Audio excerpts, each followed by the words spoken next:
Hello, and welcome to Measures of Progress. It's so hard to do over Zoom.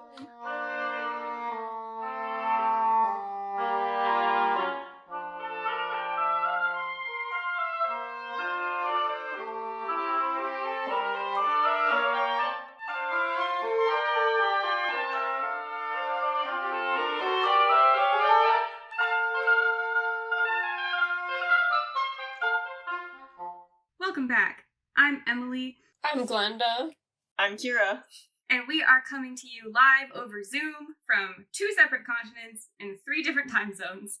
None of us are in our home country at the moment, which is why we are now recording over Zoom.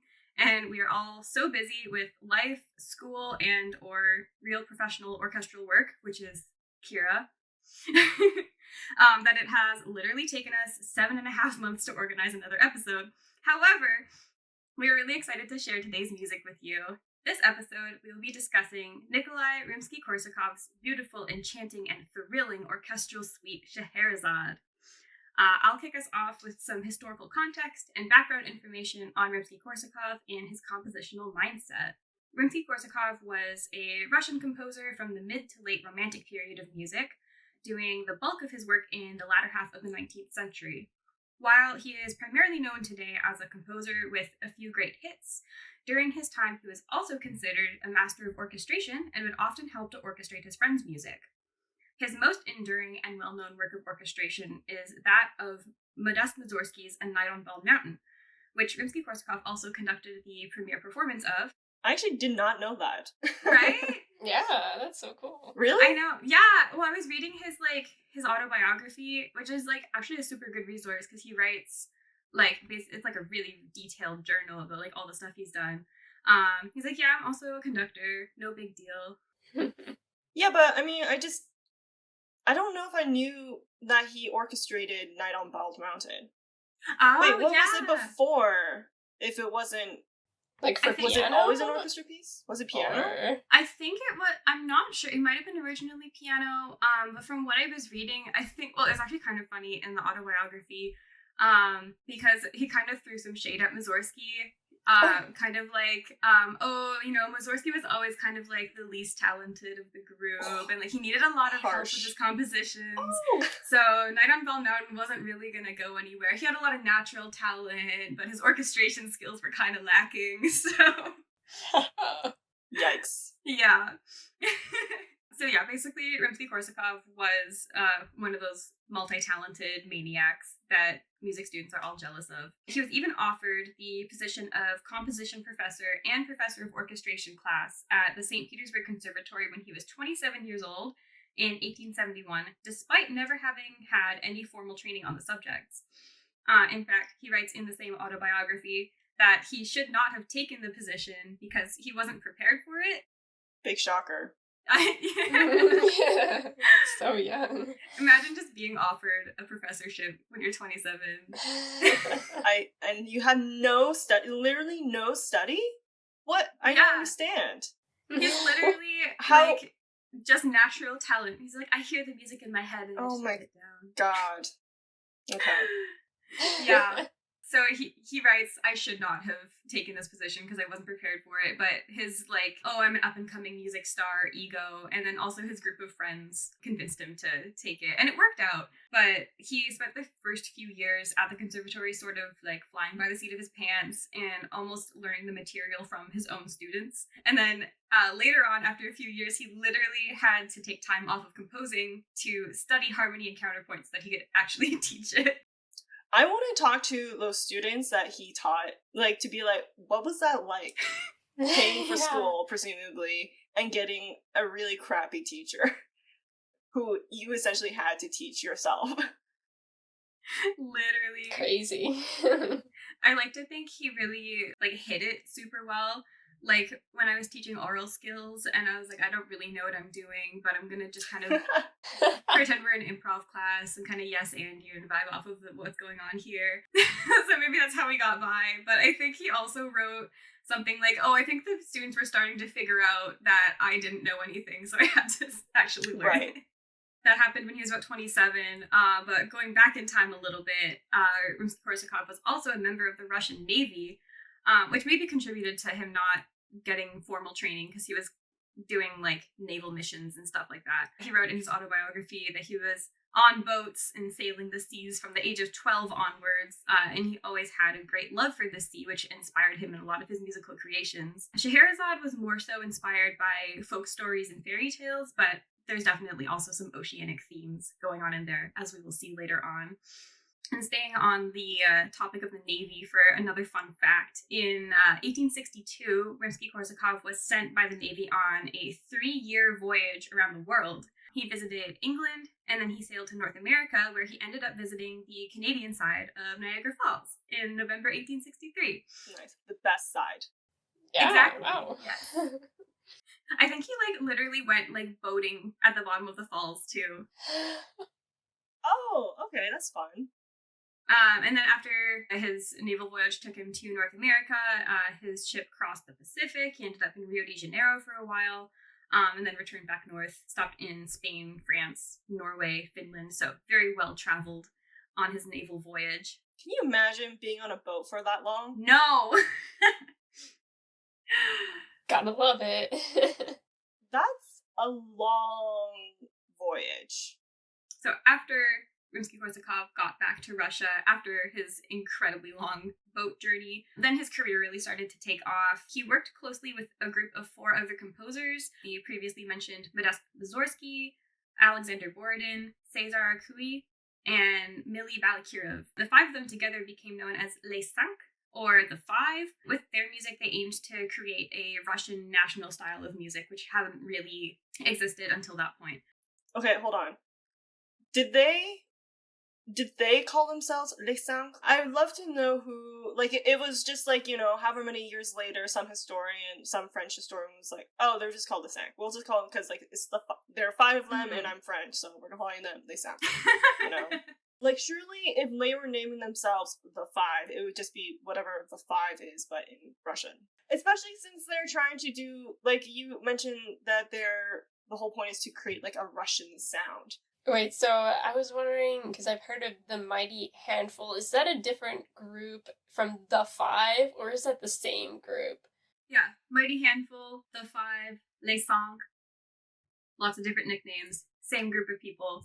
So when Borodin died unexpectedly in 1887, Rimsky-Korsakov and Cesar Cui worked together to orchestrate and finish composing Borodin's opera Prince Igor, so that it would get performed, which was really nice. As we also talked about before, Rimsky-Korsakov also famously rearranged and reorchestrated Mussorgsky's A Night on Bald Mountain, effectively making it into the incredibly popular piece that it is today. Scheherazade was composed in 1888, and Rimsky-Korsakov wrote that it was performed with success by the Russian Symphony that year, so successful premiere, but I guess not too noteworthy because he didn't write much else about it. Before we talk more about the piece, I just wanted to take a quick step backwards to the more macro level of art, politics, and industry at the time of Scheherazade's composition and Rimsky-Korsakov's life to get a better idea of the world that he was living in when he produced this work.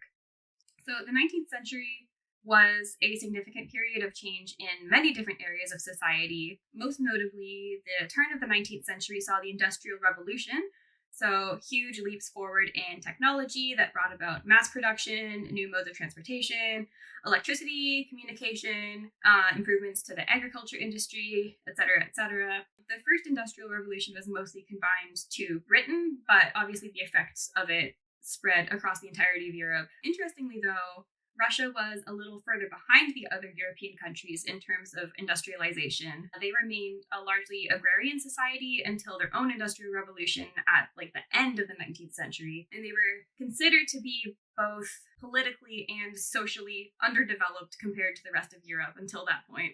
Yikes. Yeah, I think it was the... But understandable if you look at the history. Because until 1861, they still had serfdoms.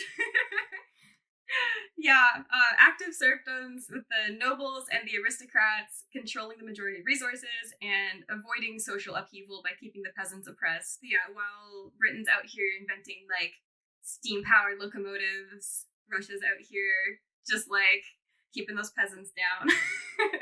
But yes, they were abolished in the 1860s. Tsar Alexander II introduced a series of social and economic reforms known as the Great Reforms. The Great Reforms were mostly aimed at boosting the economy and also increasing military power, as Russia had just lost the Crimean War a few years earlier. While all of these things were happening, Rimsky-Korsakov was basically college-aged. The first of the Great Reforms was the abolition of the serfdoms in 1861, which gave more power and autonomy to the lower classes in an attempt to boost the economy. Although Rimsky-Korsakov, I will say, he was born into a noble family, so it probably didn't affect him too much, born into a more privileged lifestyle. But still, crazy amount of social upheaval to live through. That still must have been, really wacky to see in the news. Anyway, the other great reforms included things like the creation of a state treasury and a state budget to centralize the economy, and judicial reforms such as making court sessions public and introducing trial by jury. So that's not a super fun fact, but just to add to the, I feel like I'm reading from a history textbook right now. This is definitely what you came to listen to this podcast for. But yeah, lots of political, economic, social, and judicial changes happening in Russia at the time that Rimsky-Korsakov was a young adult, basically. I mean, you joke that you're reading from a history textbook, but I mean, this is still good to know. Yes. I had no idea it's interesting. all of this was going on. You don't listen to Scheherazade and think, wow, clearly some turmoil. Unlike you listen to something like Shostakovich and you can hear the tension and the trauma that he was going through, but not with Rimsky-Korsakov, at least not with Scheherazade. I don't know, but I haven't listened to a lot of other Rimsky-Korsakov, but yeah, just interesting. Yeah, I find that with a lot of Romantic era compositions, I feel like the 20th century got a lot more explicit with what the music was conveying, but in the classical Romantic era, even if it's this country was going through a literal devastating war at this time, and the music's da da da da da da da da da. So that's kind of the political, social side of things. And then in the realm of visual art at the time, there were several different eras overlapping during Rimsky-Korsakov's lifetime. The Romantic movement of art began in the mid-18th century and lasted throughout the 19th. And the realism movement occurred around 1850 to 1900, so right when Rimsky-Korsakov was alive and doing the bulk of his composing. The realism movement was mostly developed in France as a reaction to the 1848 French Revolution, and artists began representing more realistic subjects as opposed to the more fantastic and whimsical subjects of Romanticism. Another big artistic movement that occurred towards the end of the 19th century was Impressionism. This movement also originated in France and was predominantly confined to that region, so I'm not sure if it would have had that much of an effect on Russian composers at the time, but still interesting to consider. One more little visual art fact before we move on. As a lot of the artistic movements that I just mentioned are mostly originated in France, so not super affiliated with Russia necessarily, although they probably did move over there at some point. But one interesting artistic movement that did happen in Russia during the 19th century involved a group of avant-garde Russian artists known as the Peredvizhniki, which translates to the wanderers or the itinerants. They rebelled against the institutional norms of the Russian Academy of the Arts, where they were studying, because they felt constricted by their conservative views and their strict requirements for art, and they formed their own collective to give themselves more autonomy and freedom as artists. They were also against imperialism and autocracy and began introducing social criticism into their art. They prioritized making art more accessible to the general public and exhibiting new art instead of reproducing or re-exhibiting old works. They even made it a rule that artists could only show new paintings at their exhibitions that had not been exhibited before. So this was a super progressive, rebellious, modern group of artists that, since they were active in Russia at the exact same time as Rimsky-Korsakov, had at least some sort of an influence on him, I'm sure. So now that you kind of have an idea of who Rimsky-Korsakov was and what the world was like at the time that he was living and working, I will stop talking and pass it off to Glenda to do a deep dive into the musical characteristics of the piece itself. Okay, so now that we know about Rimsky-Korsakov and his life and career, let's see what is the big deal about this piece that he wrote. Scheherazade is a four-movement suite for orchestra. It is a textbook example of programmatic music, which is a genre of music that became extremely popular during the Romantic era when he was composing.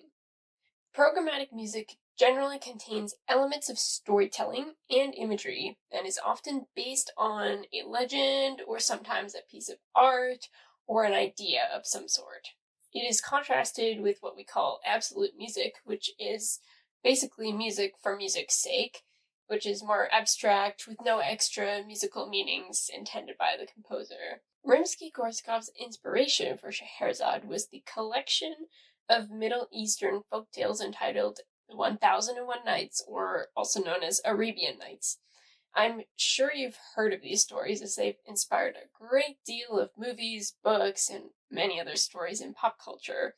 1001 Nights revolves around a sultan and his wife, the storyteller, called Scheherazade. The sultan has been marrying and subsequently murdering a new wife each night, and then he marries Scheherazade, who keeps herself alive by telling the sultan stories.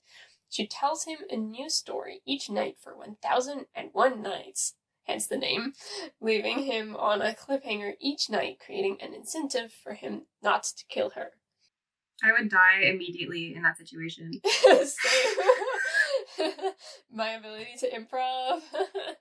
Also, like, the whole cliffhanger, I thought it was like 1001 like different stories. So like, how does she create a cliffhanger?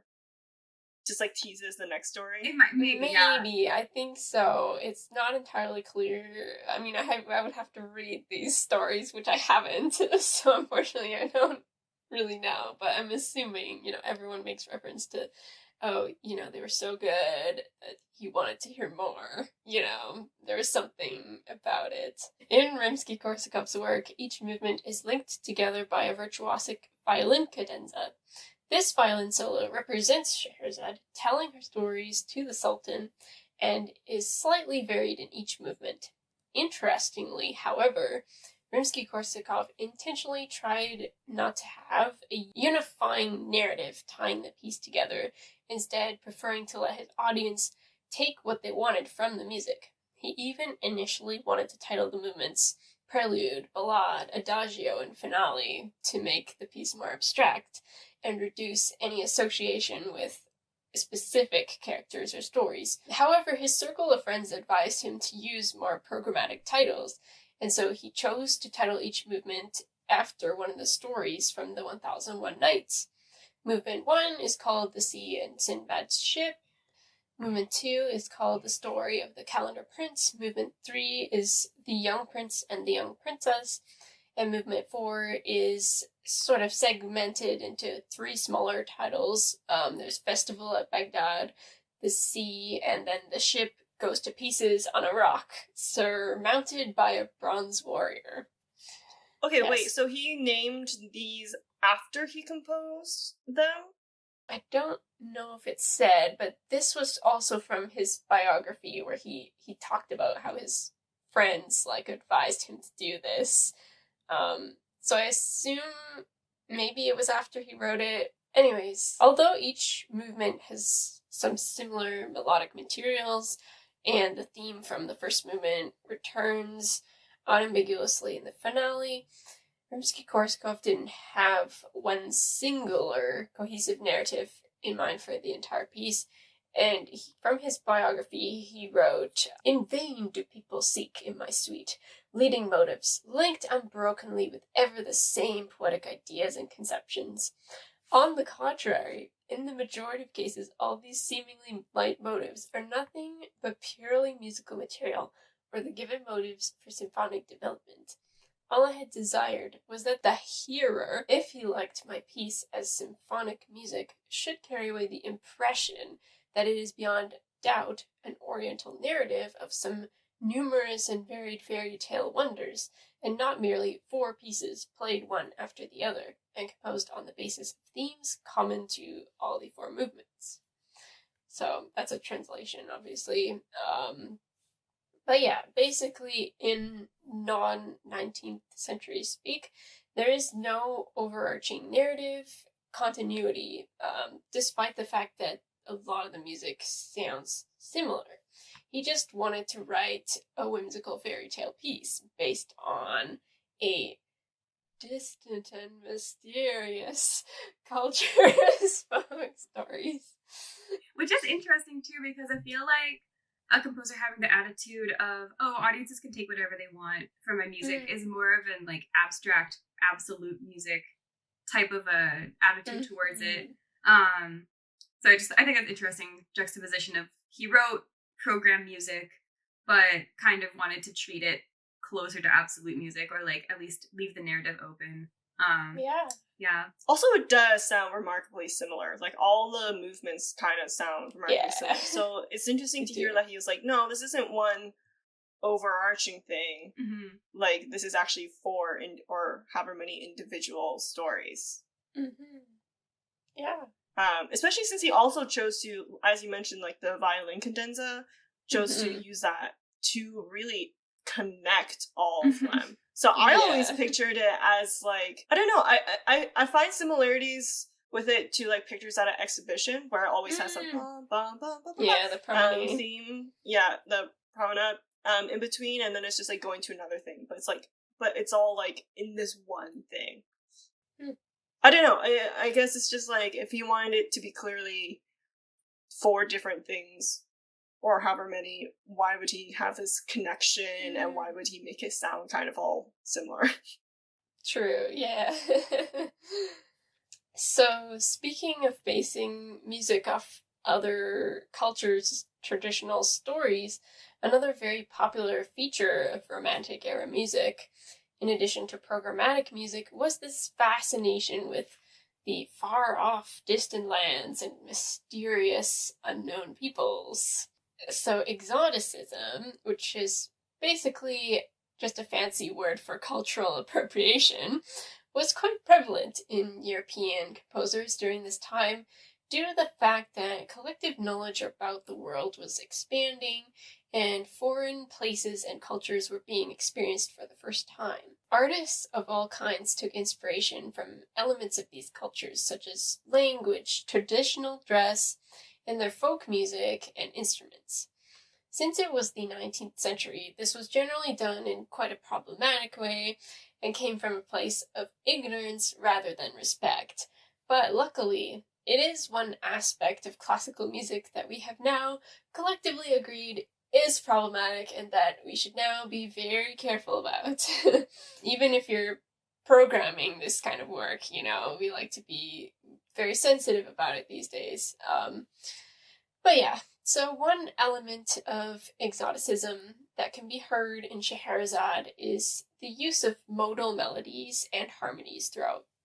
So most tonal classical music is based on either major or minor scales, which have a certain arrangement of whole steps and half steps, and sound very familiar to those who have been trained in the Western classical tradition. The modes are a collection of scales that have a different order of whole steps and half steps, and thus have a different sound that one might perceive as foreign or mysterious. For example, the melody of the violin cadenza is based on the Dorian mode, which sounds similar to a minor scale but has more of a nostalgic or yearning feel to it. And here is what a Dorian scale sounds like.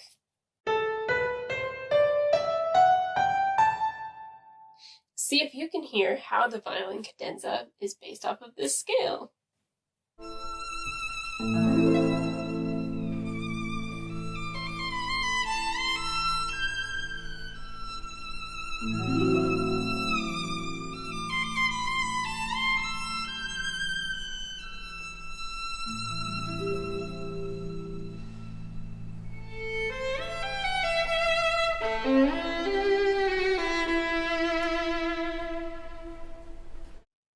In addition to using the violin solos to represent Scheherazade, Rimsky-Korsakov uses other musical ideas to portray other characters and scenes throughout the piece. Of course, very broad strokes way of doing this.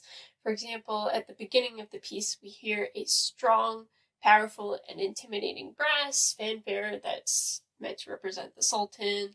In the fourth movement, we get the big shipwreck. We can hear sort of the rising and falling of waves and the ship crashing against the cliff. Rimsky-Korsakov really beautifully orchestrates this ebb and flow while keeping a massive sound to represent the ocean and using the winds and strings to maintain a sense of urgency, while the brass tied together the imagery with the majestic theme that we also heard from the first movement. Scheherazade is a really remarkable piece of music and never fails to delight audiences. It's incredibly exciting to listen to and will probably remain a staple of the orchestral literature for at least a few more centuries to come. And that concludes the brief overview of the piece and Rimsky-Korsakov's life. And now Kira will introduce you to a really cool piece of contemporary music that has some similar inspirations and parallel musical material. So for the final segment of our episode, we will be introducing you to a contemporary piece of music that has some similarities to Scheherazade. Although Scheherazade is still highly praised and thoroughly enjoyed today, we would love to see more contemporary and more diverse composers represented in classical music, with as much enthusiasm and respect as composers like Rimsky-Korsakov. This episode, our contemporary piece is Leyandas, an Andean Walkabout, a composition for string quartet or string orchestra by Gabriela Lena Frank. Frank is an American composer of Peruvian, Chinese, Lithuanian, and Jewish descent who explores her multicultural heritage through her compositions. She was born in Berkeley, California in 1972 with moderate to profound hearing loss and has since broken all sorts of barriers in the classical music industry as a gender minority, cultural minority, and disabled person. Slay. Amazing. Yeah, we love a queen who just destroys all the old white guys. Absolutely. She studied at Rice University for her bachelor's and master's degrees, and at the University of Michigan for her DMA. At the University of Michigan, she led a workshop composing for a chamber septet consisting of a classical string quartet and a trio of Andean panpipe players she met during her travels in Highland, Ecuador. This workshop was the subject of an Emmy Award-nominated PBS documentary called Musica Mestiza. So, Emily, how does it feel to be at the same university as Gabriela? Yo, there's some crazy people that have gone here. It's really cool. Like, oh my gosh, wait, that's my school. Frank has also won a Latin Grammy Award and has been nominated for Grammys both as a composer and a pianist. She has received orchestral commissions from the Philadelphia Symphony Orchestra, the Chicago Symphony, the Boston Symphony, the Atlanta Symphony, and the San Francisco Symphony, and she is currently the composer in residence with the Philadelphia Symphony Orchestra. If that wasn't enough of an insane resume, in 2017, Frank was also included in the Washington Post's list of the 35 most significant women composers in history, and in 2020, she was the recipient of the 25th Heinz Award in the Arts and Humanities category for her work as an activist on behalf of emerging composers of all demographics and aesthetics. She also founded the award-winning Gabriela Lena Frank Creative Academy of Music in Boonville, California, which is a program offering mentorship with master performers, as well as providing emerging composers from diverse backgrounds with the opportunity to do a residency and have their music read and performed by professional musicians. Now that we've made it through her enormous list of incredible accomplishments, let's take a look at her piece, Leyandas, an Andean Walkabout. Leyandas was originally composed for string quartet in 2001 and later arranged for string orchestra in 2003. The word leyendas means legends in Spanish. The piece mixes elements of the Western classical tradition and Andean folk music traditions, with each movement depicting a certain type of instrument, song, or folk legend from Andean culture. The first movement, Toyos, depicts the Andean toyo, which is a large panpipe requiring a large amount of stamina and lung power to play. The next movement, Tarqueda, is meant to represent a heavy wooden flute called the tarca. The third movement, Himno de Zampoñas, uses double stops in the strings to represent the zampoña panpipe, which plays a flat tone that produces ringing overtones on top of the sound. So this is all strings, but being written to represent 3 different panpipes so far. So strings imitating wind instruments. Yeah, which I thought was really interesting. I mean, when I was researching her, a lot of her music was either for orchestra or piano or for strings. Like, she doesn't have that much for woodwind, so I wonder if she's just more comfortable with strings. I'm sure we'll get to it later, but she did compose this while she was still doing her DMA. She was very young when she was doing this, so it could have just been what she thought, would work best. Mm-hmm. The fourth movement is called Chatsky and represents light, high-pitched instruments that Frank imagined would be used by the Chatsky runner, a character from Andean legend who delivered messages between towns. The fifth movement, Canto de Valorio, also has to do with a legendary Andean character known as the Llorona. The Llorona was a professional crying woman that would be hired as a mourner at funerals. This movement also uses the Dizare chant as a reference to Catholicism. So it's interesting, though, that it mentions the La Llorona, because I've also heard of La Llorona as, I think, Spanish legend. There's a horror movie about La Llorona as, this, ghost lady that kills babies. So I thought it was interesting that it's the same name for a character that has, slightly different associations in a couple different cultures. That's just I've heard that before. But still death. Yeah, it's still death, and it's still a sad lady. Yeah, it's not Spain, but this is all still Spanish. Mm-hmm. And, the Andean... We keep saying Andean, but that means, any country around the Andes. I mean, I guess we see that all the time, different... Or certain names come from pieces of legend that have similarities, but are slightly different. Mm-hmm.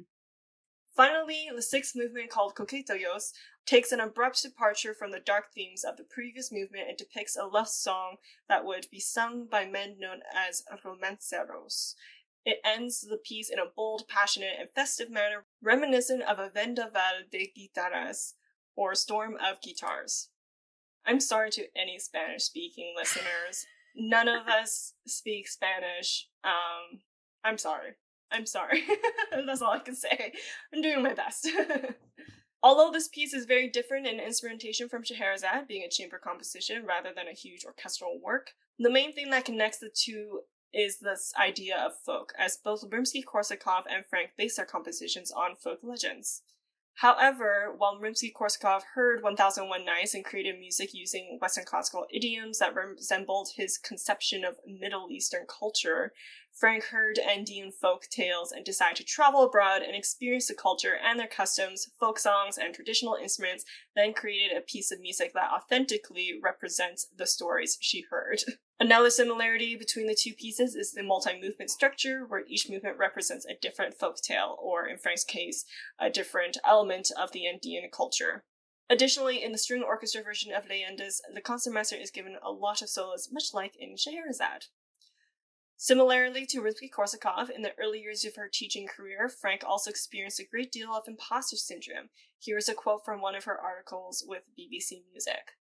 "Imposter syndrome is real. It persisted until the last year of my doctoral studies when I began to travel in Peru, meeting my maternal family and internalizing these travel musical experiences.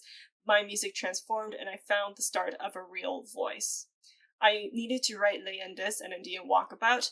It's an early work, the last of my student days, and such an honest piece, reflecting and refracting what I was hearing and seeing in Peru.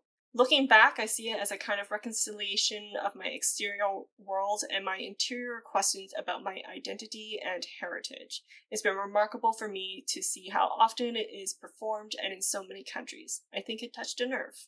Scheherazade remains a huge staple of the Western classical music canon. In fact, me and Glenda played it last year, and Emily played it in this past summer.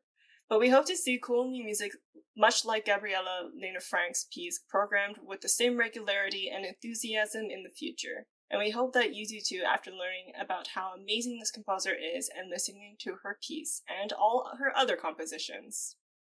So that about wraps up this episode of Measures of Progress. We hope you have enjoyed this exploration of Rimsky-Korsakov's Scheherazade and Gabriela Lena Frank's Leyandas and Andean Walkabout. If you have any comments, questions, or suggestions for future episodes, please feel free to send us an email at measuresofprogress@gmail.com.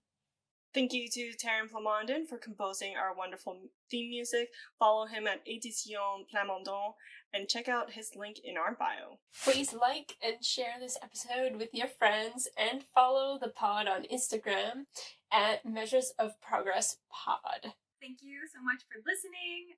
Stay tuned for our next episode where we will be discussing a famous German composer's tone poem about an extremely flirty dude. I love that. Such a good description.